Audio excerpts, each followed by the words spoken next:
स्वभावचिन्मयानन्दम् कृपापूर्णम् जगत्पतिम् हरिषड्वर्गजेतारम्.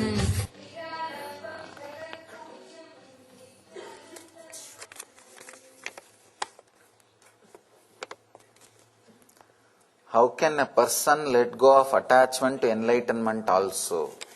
Just become enlightened, that's all. It's a nice question.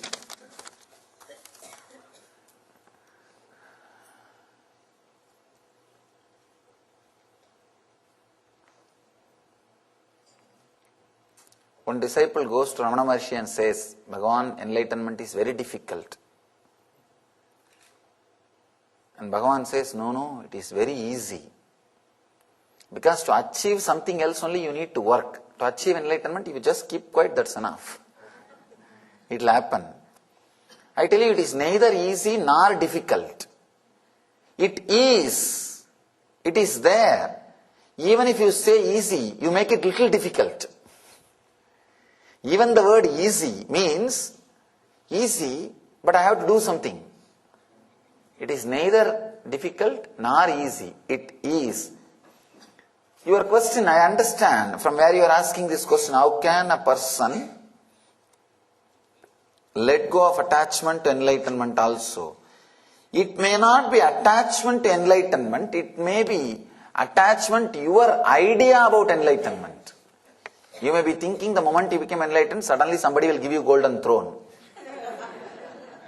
You can only get attached to golden throne, not to the enlightenment. Because only if you know about it, you can get attached. How will you get attached to enlightenment? Whatever idea you have now about enlightenment is not enlightenment. It is about enlightenment. So you may be having some crazy idea that suddenly somebody will give you one golden throne if you become enlightened. Or you will grow. I have seen people ask me, if I start meditating or become enlightened, will I have a long hair like you? I tell you, just for long hair, do not try to become enlightened. It is too risky. It is too much big job. Just if you want long hair, use some right shampoo or hair oil. No need for you to become enlightened. Maybe you are attached to your idea about enlightenment, not to the enlightenment itself. You cannot be attached to enlightenment, understand? The more and more your idea about enlightenment gets purified, you will be achieving enlightenment. You will be reaching enlightenment. You can never get attached to it. If you are attached to it, be very clear. Your idea about enlightenment is not pure or not clear. Then now you need to do purifying. Have more clear understanding about enlightenment. If you say you are attached to enlightenment, you do not know about enlightenment, now read the spiritual literature, listen to the master's words and create a clear idea about enlightenment. Clear idea about enlightenment is enlightenment. Because after some time, once you stop fighting with the master, every clarity which he gives you will become solid experience. When you have the inner space of very loving, connecting with the master, every word he expresses will become straight away an experience in you. It will become straight away an experience in you. So, try to create more clear understanding. That will automatically take you to the enlightenment and attachment will disappear.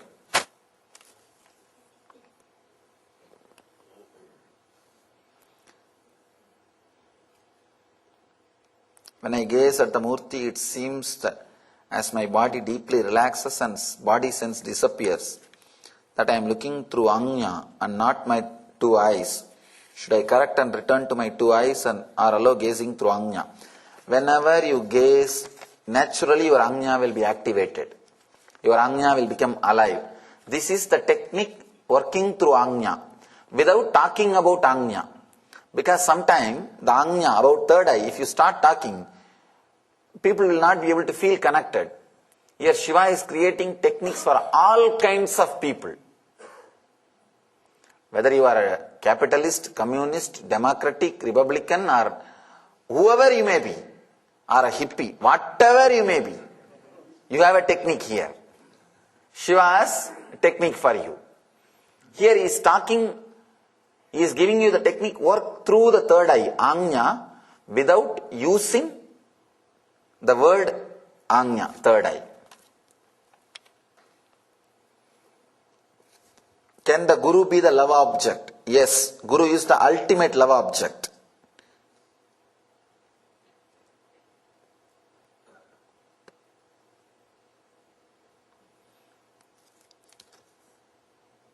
Belong to my Guruji, so much gratitude for beautiful knowledge given, so beautiful. Jai Gurudev. Wonderful. Guru can be the object of love. I can say Guru is the closest form to the enlightened consciousness. By focusing on an external deity, will that lead us to find God within? This is a beautiful question. Understand? When you are looking with a deep love, the boundary external and internal melts away. Love has an intense ability and energy to melt the boundaries. That is why constantly you are seeking. You are asking for it. Whenever you are touched with a deep love by somebody, or whenever you touch somebody with a deep love, the boundary between you and that person merges. It opens. You expand. It is as if you are living with two bodies. You are living inside two bodies. The suffocation disappears. You have more space now. You have deeper enjoyment. You have deeper joy now. So expansion happens when you are really in love, in tune. The deep love takes you to the boundarylessness. So when you are looking at the object with a deep love, you will see the boundary, internal or external, disappears. See, the same thing which is which you see. When you see it with fear and greed, it appears as world. When you see it with a deep love, it will become God. The Ishvara or Jagat, both are same. How the Jiva looks at it is going to decide whether you are going to perceive Jagat, world, or the Ishvara, God.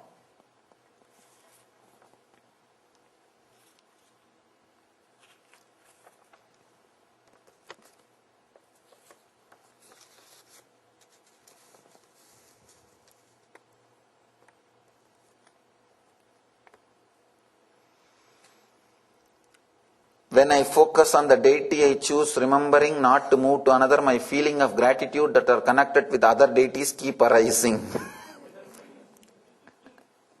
Understand? This is what your mind. When you are not focusing, those gratitude will not arise. Only when you are focusing, the gratitude will arise. Don't bother about it. It will naturally disappear the more you feel centered on one deity. Understand, God is one, same energy. We put it in so many different forms for you to feel connected or related, that's all. If you understand that one truth, then you will be able to connect.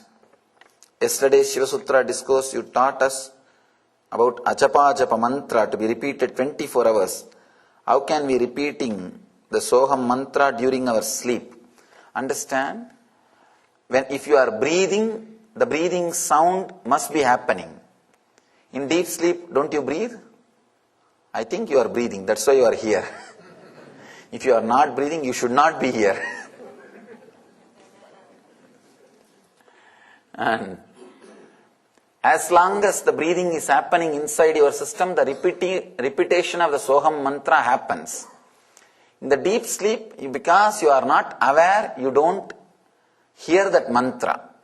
In the waking state, because you are too much filled with noise, sound inside, you are not hearing.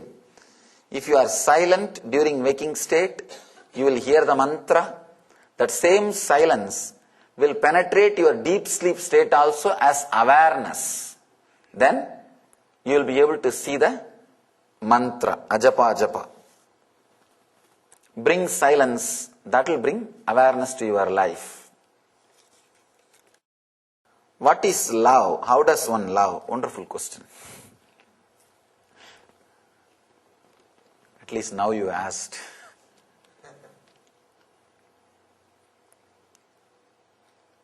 Let me describe exactly what I mean by the word love, or what Shiva means here by the word when he uses the word love. Always, when you look at something, you are calculating what I can get out of it, what I can have out of it.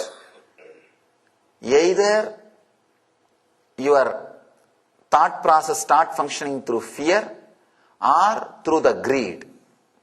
But your attention is towards that object.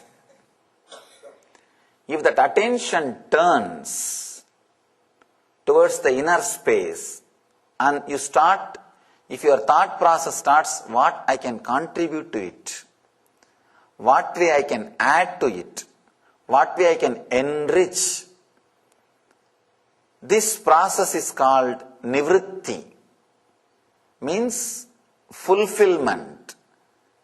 The earlier process based on fear and greed is called pravritti.